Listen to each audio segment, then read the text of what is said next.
Hey everyone, welcome to the 2019 Stage 13 Tour de France preview. As we know, the guns didn't really fire on stage number 12. It was a pretty standard procedure with brake going up front and the main GC favorites saving their strength for tomorrow's time trial. Okay, so the other a little bit more boring from the fans' perspective scenario, uh, unfolded today. But maybe that's for good because tomorrow is going to be truly amazing. Um, Tomorrow we have 27.1 kilometer individual time trial. Tomorrow is where all the GC guys will have to do well, will have to go 100, if not 110%. Tomorrow is going to be where all the mechanical time trial bikes, the skin suits, the helmets, everything will be used to gain just a few seconds on the on the other GC favorites. Now I'm still wondering what happened to the number one favorite for tomorrow. I don't know if anybody can comment or knows. At the time of the recording, we still don't know what happened to Rohan Dennis, right? As I mentioned in the recap of stage 12, there was some kind of an argument between Rohan Dennis, the rider, and his director sportif, and in his car. Perhaps when he was trying to get into the breakaway today, perhaps they were telling him to go back to the pack, right? Perhaps they ordered him something to save his strength for tomorrow, and he didn't want to listen to it. But the guy just without reason literally climbs off his bike, right? And literally like finishes the tour. I mean, that is pretty unheard of. And, that's going back to some attitudes of old days, of the 80s, of the 70s. So we'll just have to see how this plays out. But the last thing I've seen, last thing I heard on Twitter and on other social media outlets was that there's a picture of him going back to the Merida, bus alongside his agent. He brought his agent to the war, right? So it just sounds like there's a bigger problem there. It doesn't sound like it's personal, like something happened at home. It just sounds like there's an issue between the team sportifs and the team and the Merida rider Rohan Dennis. Him being a number one favorite tomorrow just changes the whole thing because now that 10-second bonus for winning tomorrow becomes even more important for the GC fight, right? And originally I was just going to shoot 100% for the one favorite for tomorrow. Ron Dennis, usually he wins everything if it comes to the time trial. So in terms of the course tomorrow, 27.1 kilometers. It's going to be 86 degrees or 30 Celsius tomorrow, so not too bad. Nice breeze, 7 kilometers sustained, so not too bad on the wind. I think the first 15 kilometers of this stage, which is rolling, is going to tell the entire story how tomorrow will go and how it will affect the overall yellow jersey chase, right? Will Geraint Thomas take over the yellow jersey, or we'll have to wait? Will Alaphilippe defend it, and we'll have to wait for the big battles on the slopes of the Col de Tourmalet, and where all the fans are hoping for it around the world, and you watching this preview on YouTube. So I kind of looked very closely onto the profile of the first 15 kilometers, and I did go beyond the Tour de France book. I went to Strava, I went to Google Earth, I went to GPS to figure it out how the first 15 kilometers will affect the abilities of the riders, right? And what kind of a course it is and what kind of gaps can be created there. So the first and probably the most important thing at kilometer 4 of the 27 actually 0.2 kilometers, there is a climb that is 4 kilometers long. So pretty significant. Although it's only 3.3% gradient in average, there's a section in the beginning especially, which is 1.1 kilometer long, and it averages 8%. So 1.1 kilometer for 8% is very significant on the time trial bike in a skin suit, right? So that's going to be important. It kind of like there's a preference for not exactly a pure time trial is there, but rather a punchy time trialist, somebody that can fly up these short, steep, climbs. There are pitches in that 1.1 kilometers that go up to 10%. There's a 250 meter section there, which is about 10%. So it even gets steeper. They actually crest that hill, and there's a time check there. Okay, first time check of the day, and I'm expecting just absolute madness with fans in the road. They're taking all the roads on the side. Hopefully nobody's running over trying to take a picture in the middle of the road to affect the outcome of a stage, to have one of the riders crash. That would be too bad. So the top of the hill goes up 7.7 kilometers, and then there's a flatter section, slightly a plateau, goes up slightly again to about 12 kilometers, and then we actually go down, right? And that descent is around 3 kilometers, and it's actually very technical. There's 4 significant 90-degree turns, and there's one very tough 180-degree turn. So this could create some gaps as well. And this is where the riders are going to have to be very careful amongst, screaming fans and 180-degree turn, very technical, a lot of speed there.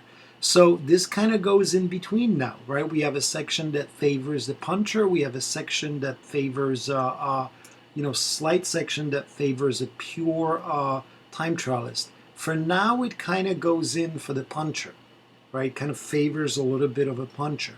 Now we go off that descent, and at 15.5 kilometers, actually about 14.4, we get a second hill, which is even tougher, right? It's 1.1 kilometer, averages 7.1%, with the pitches right in the middle. The pitch reaches about 200 meter section with a pitch of about 11%. So tough, again, puncher, right? Somebody that can sustain speed, somebody that is a good time trialist, but also is very punchy on those climbs. From about 15.5 kilometers all the way, there's a descent, and all the way to 27.2. So we're looking about 12 kilometers is flat, right? Until about 1 kilometer left. So this is going to be the time where somebody like Geraint Thomas, where somebody like Michael Kwiatkowski, right?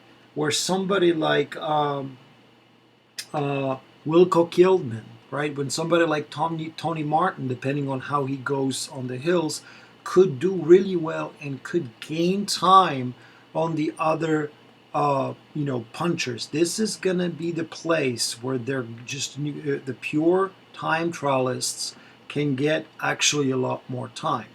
Now, the surprising thing, there's actually a sting in the tail. There's the last 700 yards specifically starts going up, and it ends with a steep section. It's like very smart by the organizers, but by the way.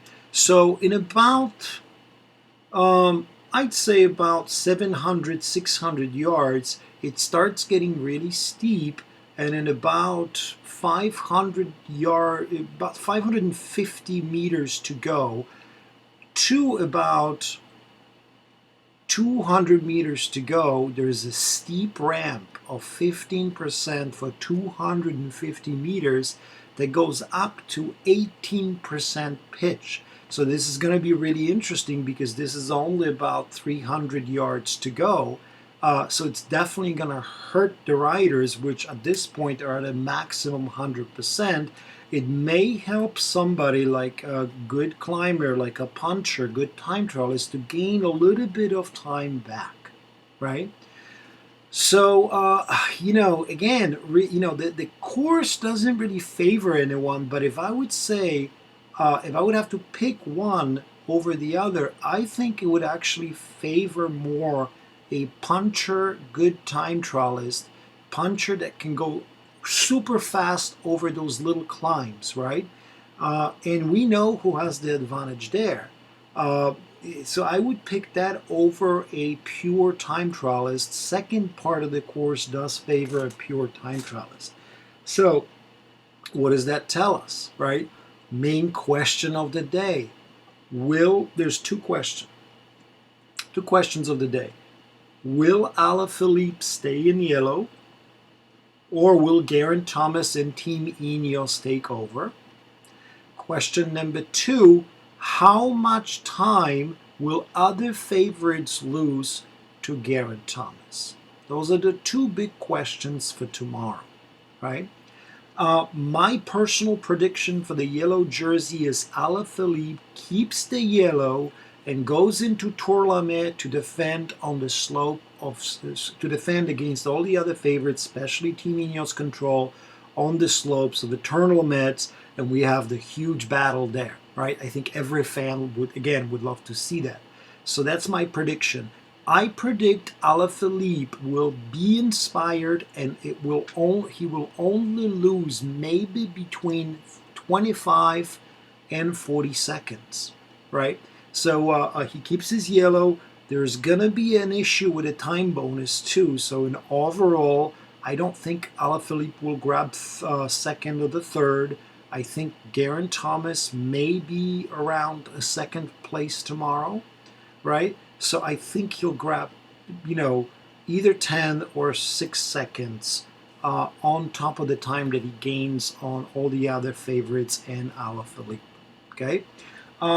Who are my top picks for tomorrow?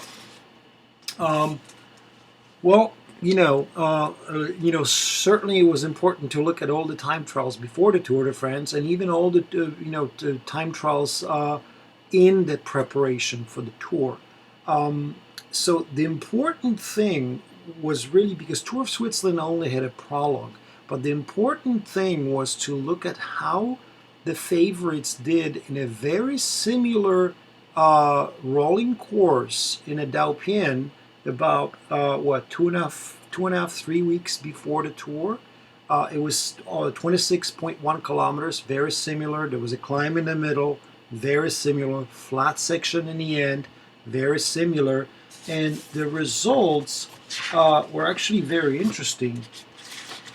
So on that occasion, Van Aert won the time trial, pretty amazing. I mean, the day before in the Dauphine, he won the sprint, so it's just tells you how much power this guy has.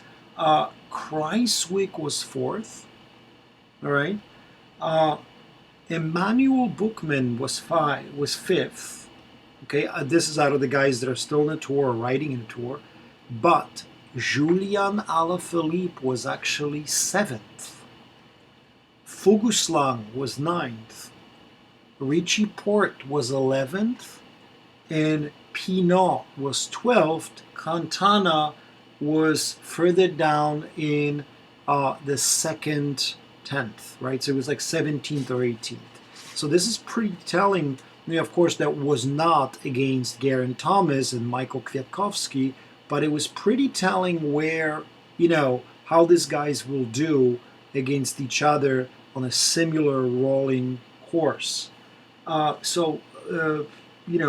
My favorites for tomorrow, I think other than favorites, I think Kreiswick will do really well. I think he will surpass Bernal, and he will go to a third place. Bernal will do well, but he'll drop from the third place.